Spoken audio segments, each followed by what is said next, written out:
Oke,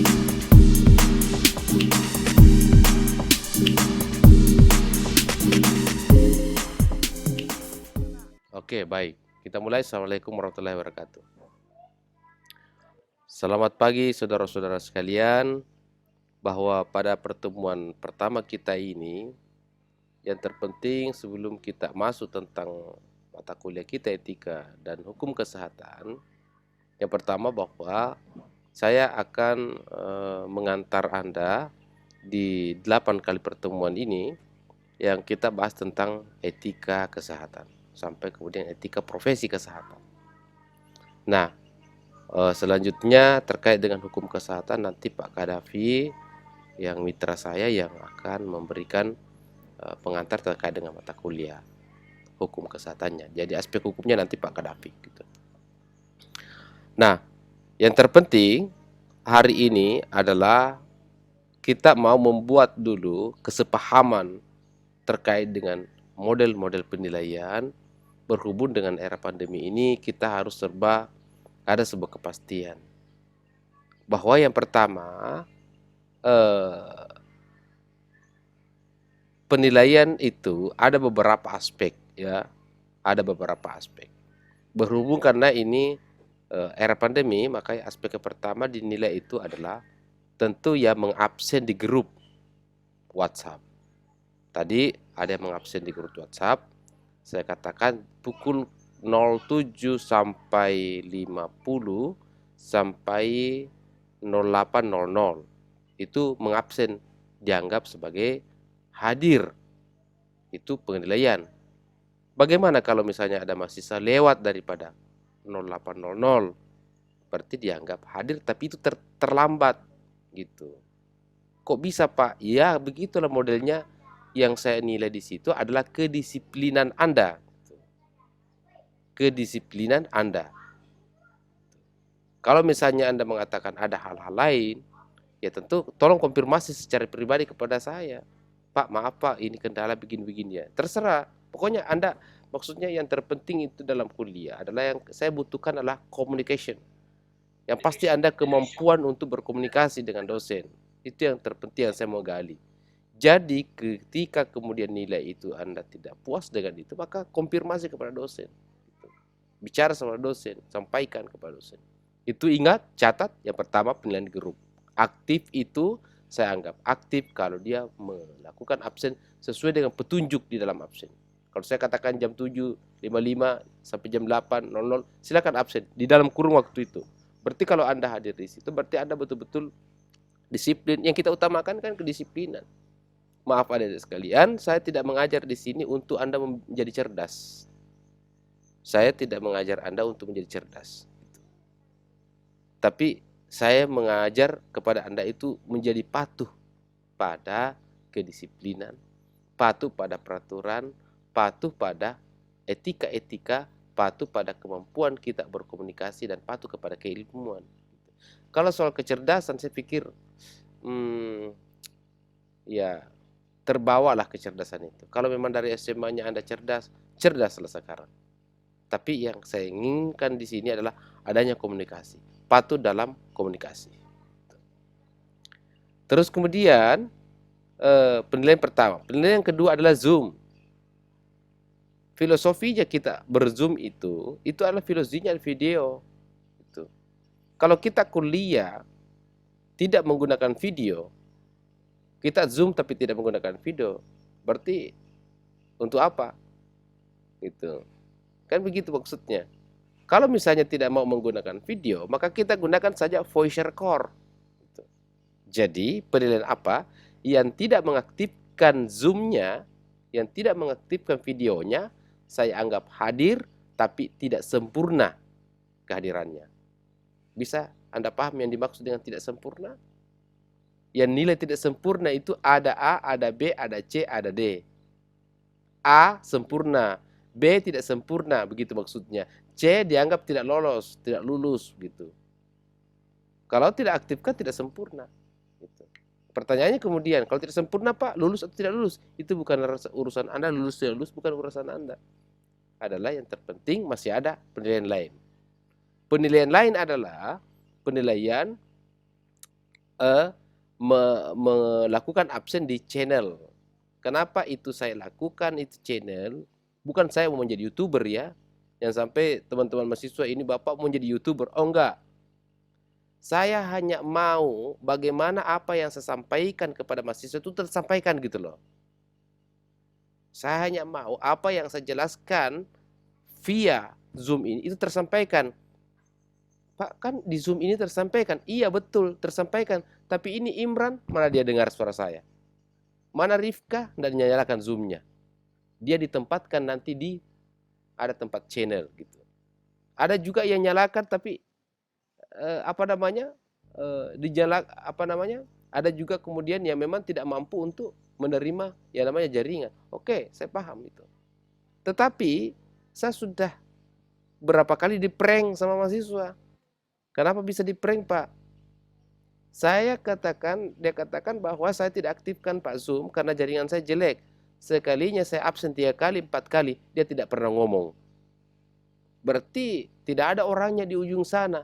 Saya tidak mencurigai Anda, tetapi saya butuh kepastian. Kalau memang Anda tidak bisa menerima Zoom, maka tunggu nanti di channel, tidak usah masuk gitu loh. Apa boleh buat? Atau bisa masuk nanti mendengar saja. Jadi ingat, penilaian ada 3 tadi. Sudah 3, tolong dicatat baik-baik. Dan akan di akhir, akan saya uji baik-baik itu.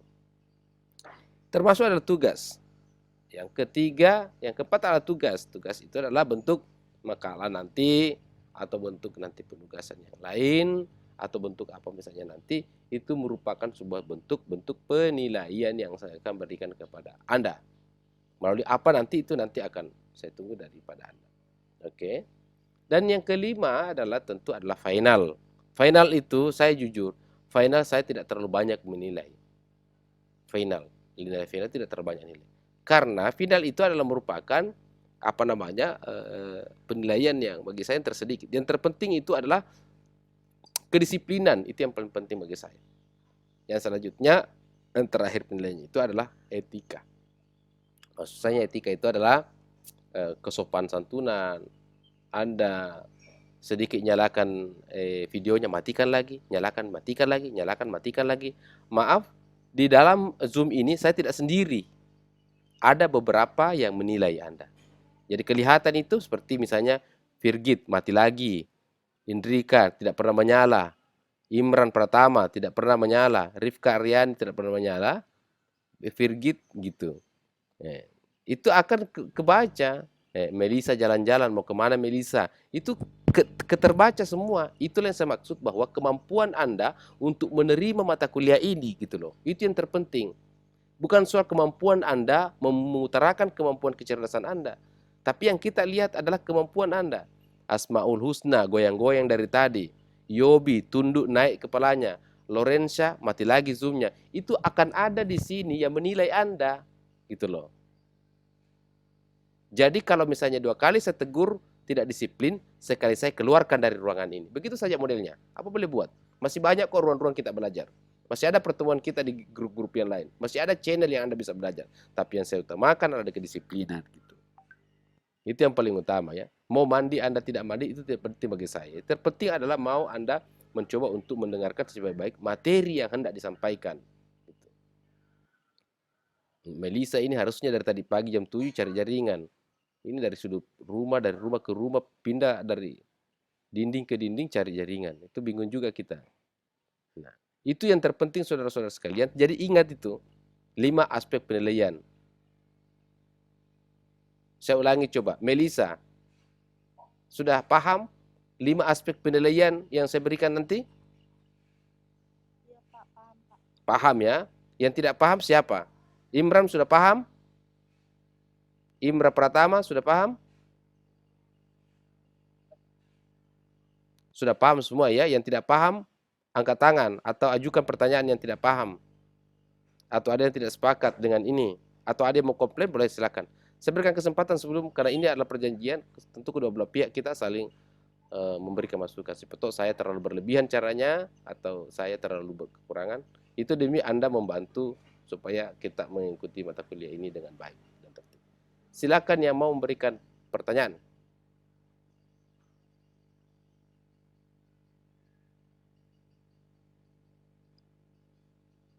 Oke, baik, tidak ada. Ingat satu hal lagi, yang paling tinggi saya lupa, padahal itu sebenarnya pilihan pertama.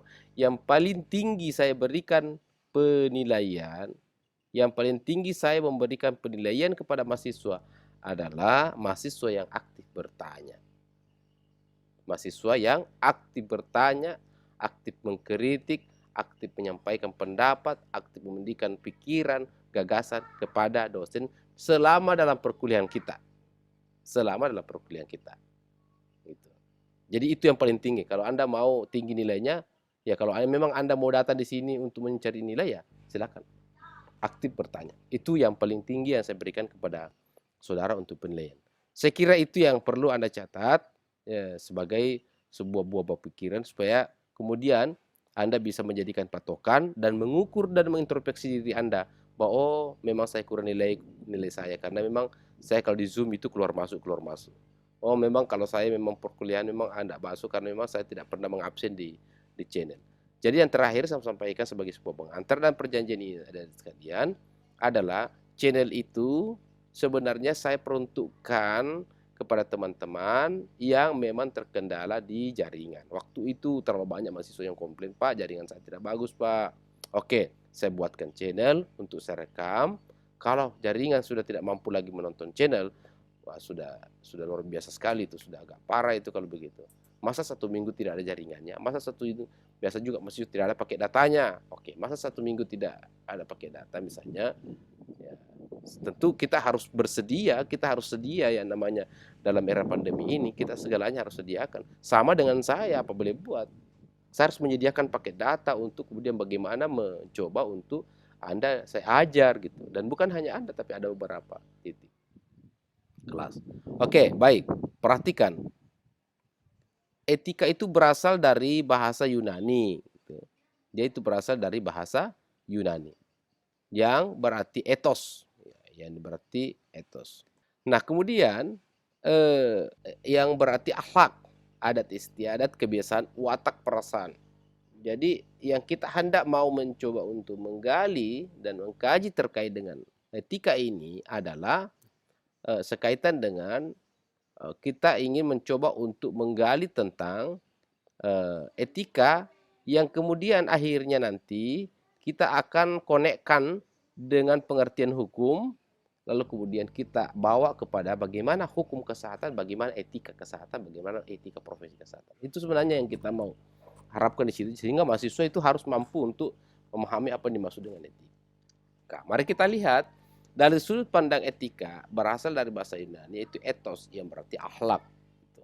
Akhlak, ada istiadat, kebiasaan, watak, itu perasaan. Jadi kemudian kalau kita melihat etika, maka ada akhlak, ada istiadat, kebiasaan, watak. Kebiasaan kita, maka di dalam pendekatan sosial, boleh saja kebiasaan-kebiasaan kita itu berbeda dengan kebiasaan yang lain. Bisa saja kebiasaannya misalnya Yulfito pada daerahnya itu berbeda dengan kebiasaan-kebiasaannya Anissa atau Nur Hasimia di dalam adat istiadatnya. Berarti etika itu terkadang ada etika bersifat umum dan terkadang etika itu bersifat khusus. Kalau etika bersifat khusus, maka misalnya adalah adat istiadat. Ada etika-etika yang kemudian itu berbeda dengan satu daerah dengan daerah lain pada segi atas istiadat. Kebiasaan sama, watak begitu juga, perasaan, sikap yang baik dan layak. Tetapi kemudian ada juga etika yang bersifat umum. Ada etika yang sifatnya adalah menyeluruh. Contoh, kita mau menceritakan, kita sebenarnya tidak enak rasanya diceritakan. Tidak enak rasanya kita dicerita kita punya kejelekan, kan gitu. Nah, kalau begitu secara umum, kalau kita merasa tidak enak dicerita, maka tentu etikanya adalah jangan juga Anda menceritakan orang lain. Kalau tidak enak rasanya dibunuh, sakit rasanya apa namanya, sakit rasanya ketika eh, dibunuh atau diperangi atau misalnya katakanlah disakiti, maka janganlah kita menyakiti orang gitu. Itu kira-kira begitu gambaran secara umum. Nah, ada juga etika secara khusus yang tentu ini adalah hanya berlaku pada pengkhususannya itu pada daerah tersebut. Contoh, ketika kemudian kita masuk di Papua, mungkin di Papua kita akan terbiasa dengan melihat orang menggunakan koteka. Mereka itu adalah terbiasa dengan koteka. Oke, but tidak boleh Anda pakai koteka di Makassar.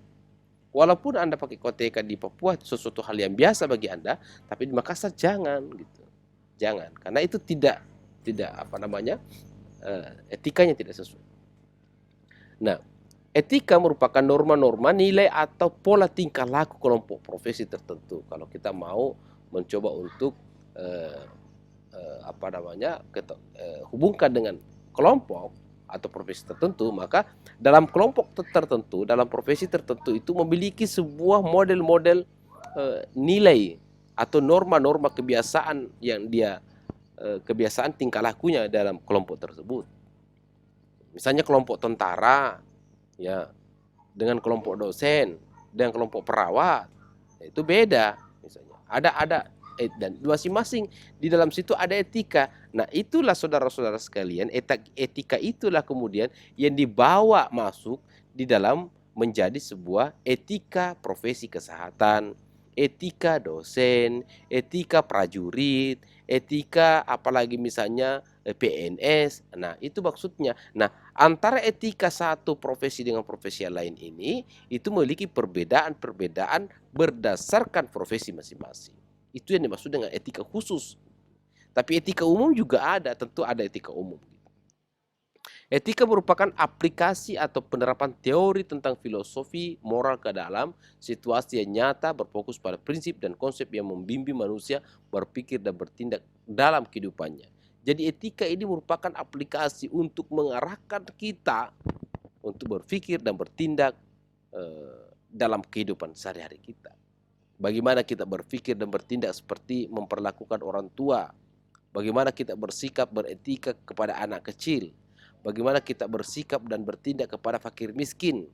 Bagaimana kita mendekati orang-orang tidak berdaya. Bagaimana etika kita menjenguk orang sakit. Bagaimana kita beretika kepada orang kaya. Bagaimana kita memperlakukan orang tidak mampu. Itu adalah sebuah etika yang terbawa dalam sehari-hari.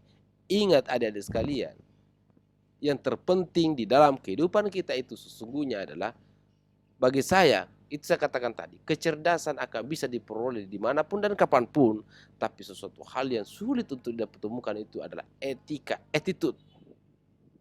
Bagaimana kita bersikap kepada teman kita.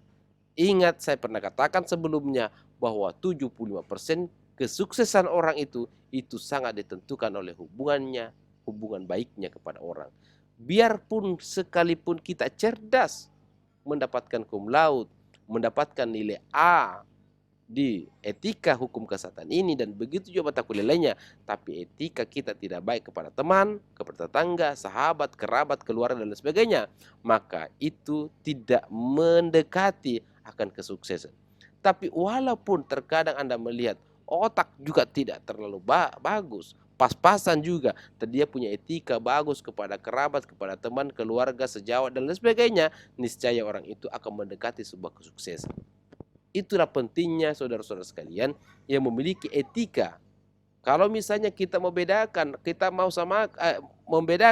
antara yang mana mahasiswa dengan yang mana misalnya penjual sayur, yang mana mahasiswa dengan yang mana misalnya petani, yang mana mahasiswa dengan yang mana tukang beca, yang mana mahasiswa dengan mana yang penjual pakaian di Tinumbu. Kalau secara kasat mata saya tidak bisa membedakan yang mana mahasiswa saya, yang mana yang menjual baju yang ada di sentral. Karena kenapa? Pakaiannya, logaknya, gayanya sama. Misalnya jilbabnya Rika, coba Anda pergi di sentral, ada pasti samanya. Teresia bajunya, mereknya, Anda coba jalan-jalan, ada penjual baju di sana mirip. Penjual campuran ada, penjual apa macam-macam. Misalnya Robert, Anda pakai baju putih, ya ada juga tukang beca pakai baju putih, Pak. Walaupun jarang ya, tapi maksud saya sama, hampir sama dia punya style. Apalagi kita mengatakan, saya Pak pakai dasi untuk membedakan, saya mahasiswa pakai dasi untuk membedakan. Ada sales di pinggir jalan juga bawa-bawa itu cukur-cukur kumis, cukur rambut itu dia pakai dasi. Pertanyaan kemudian, dari kasat mata kita, apa yang membedakan Anda sebagai mahasiswa dengan profesi lain atau pekerjaan-pekerjaan lain? Tentu tidak ada secara kasat mata. Coba misalnya Melisa pergi jalan-jalan di mana? Kampus kita. Pergi jalan-jalan di BTP, ada pasar-pasar kecil itu di situ. Coba Melisa pergi di situ bawa sayur seolah-olah menjadi penjual sayur. Pasti orang mengatakan bahwa Melisa ini penjual sayur, bukan mahasiswa. Anissa dengan gaya seperti itu, pakai misalnya pergi menjual sayur di situ, pasti tidak bisa dibedakan yang mana mahasiswa dengan yang mana yang penjual-penjual. Asongan ke penjual apa? Tidak ada bedanya, Pak. Tidak ada bedanya. Pertanyaannya kemudian, apa yang membedakan kita dengan lain? Adalah etika. Etika. Apalagi membedakan? Etika tadi membedakan berarti sopan santun, akhlak kita baik, ada istiadat kita jaga, di mana kita berdiri, langit kita junjung. Walaupun Teresia adalah tator ya, kalau tidak salah Teresia adalah tator, tapi kalau dia pergi Manado dia menjunjung tinggi adatnya Manado. Pergi ke Jawa juga menjunjung tinggi, pergi ke Jakarta juga begitu. Bukan Teresia pergi di Jakarta, satu hari ke Jakarta, kembali ke Tator pakai lu gue di Tator. Karena di Jakartanya satu hari, oh bukan begitu dong. Nggak bisa begitu. Ya kan Bapak bilang tadi, di mana langit kita junjung, di mana kita berdiri langit kita junjung. Ya betul, kalau Anda di Jakarta, nggak apa-apa. Yang pakai lu gue juga enggak apa-apa, tapi jangan Anda pakai lu gue di Tator, nanti bingung neneknya. Ini kamu Teresia satu hari Jakarta pakai lu gue, itu makanan apa kok bilang itu nak? Gitu. Itu maksudnya. Gitu. Nah ingat, yang pertama adalah etika, hubungan baik kepada orang. Gitu. Yang mana lagi? Akhlak. Yang mana lagi adalah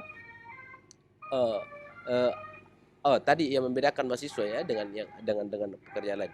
Yang membedakan apa di situ adalah cara ngomong. Cara ngomongnya mahasiswa itu sistematis, terstruktur, terarah, jelas. Yang mana pembukaan, yang mana pendahuluan. Jelas ketika dia bertanya, jelas ketika dia memberikan pernyataan.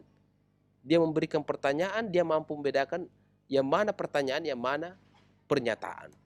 Ketika bertanya kepada orang dia sopan, dia santun, kentara bahwa ini adalah mahasiswa terdidik.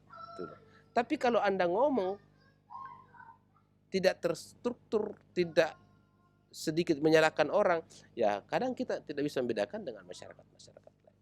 Jadi, saudara-saudara sekalian, apa inti yang saya ingin sampaikan terkait dengan etika ini, bahwa yang membedakan kita dengan masyarakat lain sebagai mahasiswa tentu tidak ada, sulit untuk dibedakan. Pertanyaannya apa yang bisa kita tangkap dari situ? Hal yang kita bisa tangkap adalah perbedaan antara kita dengan mahasiswa yang lain adalah kalau mahasiswa kita itu adalah khususnya di Stikta Malate ini adalah memiliki etika, attitude dan sistematis dalam berbicara, sopan santunnya ada, kemudian terukur, tersusun dia punya bicara. Apa yang dimaksud dengan tersusun, terstruktur? Tadi jelas apa yang dijelaskan dari awal sampai akhir bicaranya.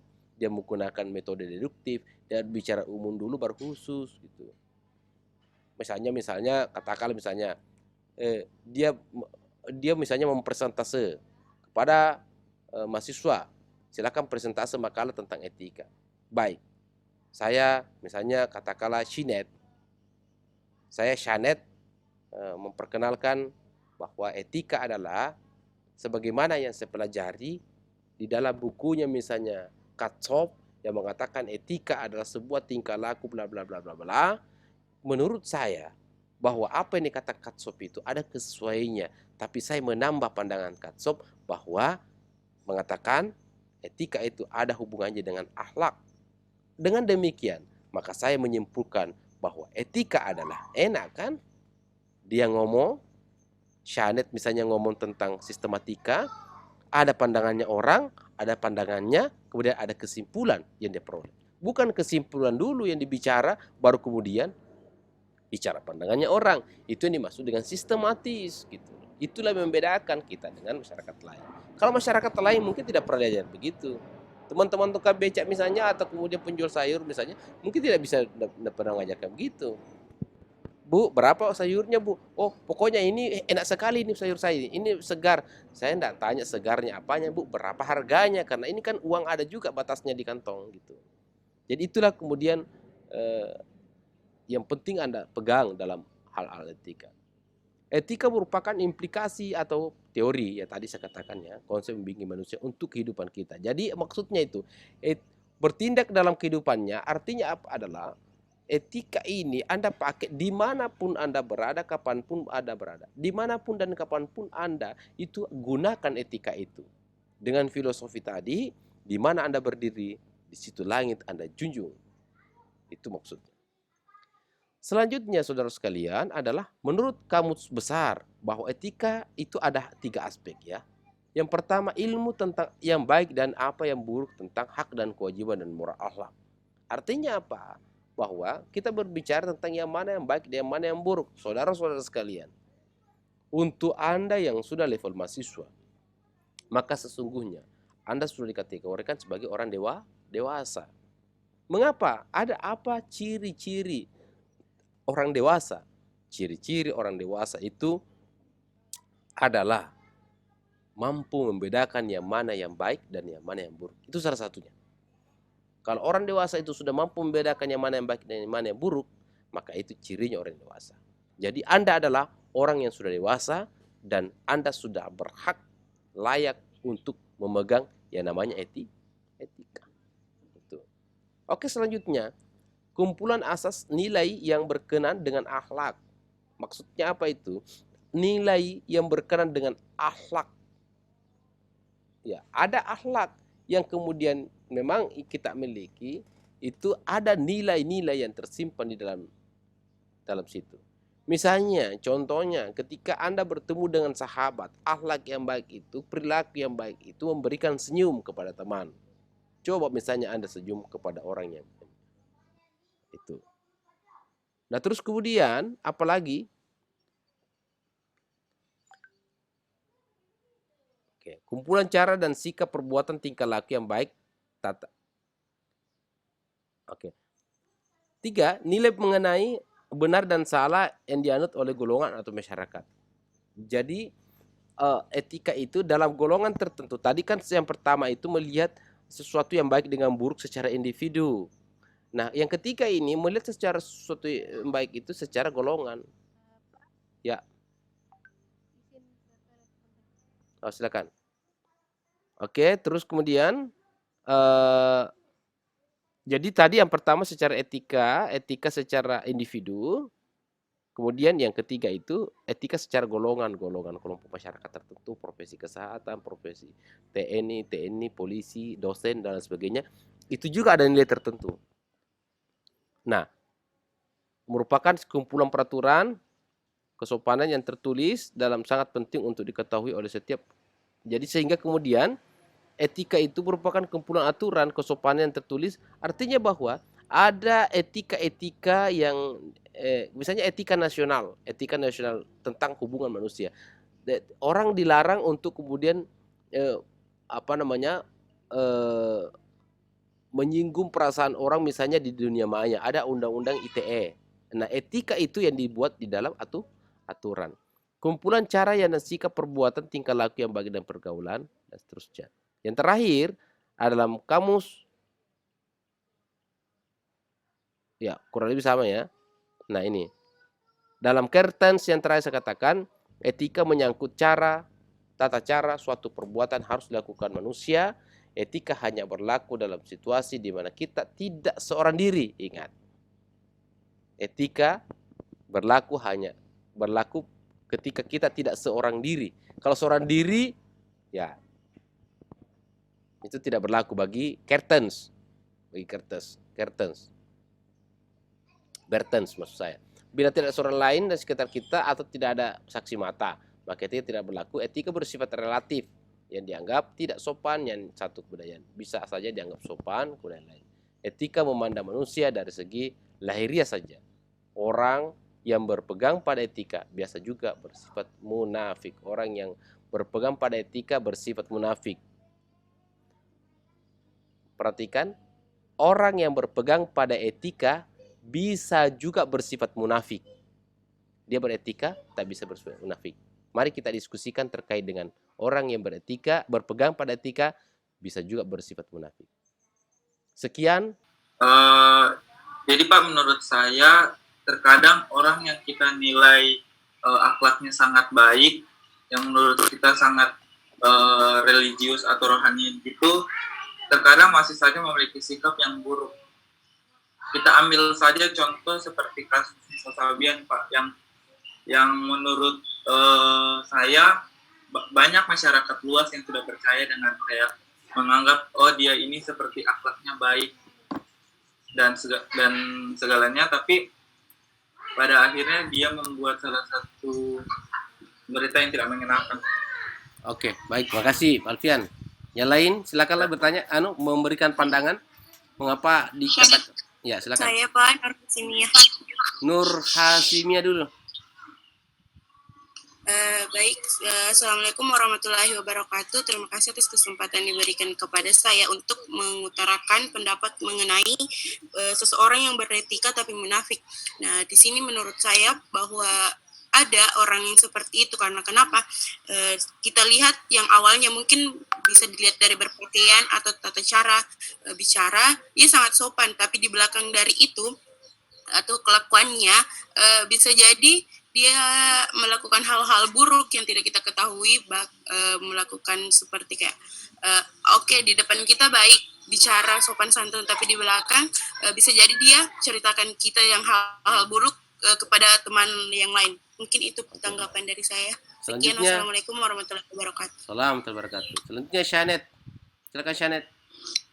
Iya, baik Pak, saya akan mengutarakan tentang pejabat-pejabat yang sekarang mereka terlihat memiliki attitude yang baik di tengah-tengah masyarakat, berbicara dengan sistematis dan tersusun, namun yang saya lihat watak dan attitude yang sebenarnya tidak mereka tunjukkan dengan melakukan tindakan korupsi dan lain-lain, dan itu sangat merugikan masyarakat. Mungkin itu saja Pak. Ya, baik. Menurut pandangan saya melengkapi beberapa argumen teman saya ingin menambahkan bahwa seorang dikatakan beretikat, ada yang beretikat tapi munafik, ada dikatakan bahwa begitu karena terkadang ada seseorang yang berbuat baik kepada kita hanya karena menginginkan sesuatu. Contoh untuk saya pribadi sebagai seorang remaja, kita mengenal seorang teman lawan jenis. Mereka beretikat baik kepada saya, contohnya kepada saya atau kepada teman saya karena dia menginginkan sesuatu kepadanya. Oke. Menurut saya begitu Pak, terima kasih. Bagus. Oke, jadi pada prinsipnya dari apa yang saudara-saudara gambarkan tadi itu, kalau misalnya kita jalan kaki di jalan raya, Anda temukan misalnya aspal, yang kemudian kalau kita dari jauh aspal itu kita melihat ada semacam kayak air ya, seperti air ya kan, Anda bisa melihat itu ada air di depan padahal musim kemarau nih, seolah-olah di depan itu sudah pernah hujan. Itu namanya fata morgana. Itulah yang dimaksud dengan fata morgana, kebohongan, ketidakbenaran gitu. Ya tentu di sini saya kira tepat tadi yang disampaikan Teresia sebagai sebuah perhatian buat remaja bahwa memang etika itu terkadang digunakan sebagai alat untuk meng-PHP orang. Saya kira Anda semua lah bisa merasakan mungkin sebagai penikmat dan penderita terkait dengan PHP itu. Seolah-olah di depan kita begitu baik, tapi kemudian ternyata di belakang kita dengan menggunakan kedok daripada etika. Yang terakhir saya disampaikan tadi temannya bahwa terkait dengan ada pejabat yang kemudian menggunakan gaya tapi ternyata di belakangnya adalah korupsi. Begitu juga dengan penanggap pertama yang melihat sesuatu yang tidak sesuai dengan apa yang etika yang sesungguhnya. Saya kira seperti itu adik sekalian. Ke depan saya berharap lebih banyak bertanya. Untuk itu kita akhiri pertemuan kita. Mohon maaf atas segala kekurangan. Assalamualaikum warahmatullahi wabarakatuh. Waalaikumsalam. Waalaikumsalam. Terima kasih Pak. Terima kasih Pak.